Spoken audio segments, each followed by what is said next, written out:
For all of those people out there who have climbed Mount Everest, I like to use the analogy of Mount Everest when talking about the advanced SEO program.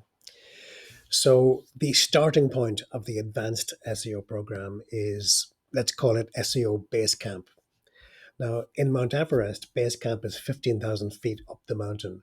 So, that's quite a way that you've already got to before you even think about going the rest of the mountain.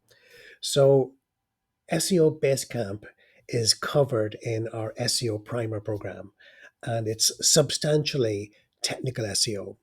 So in fact, technical SEO itself is a misleading term because it's not that technical, and you don't need to be very technical to execute.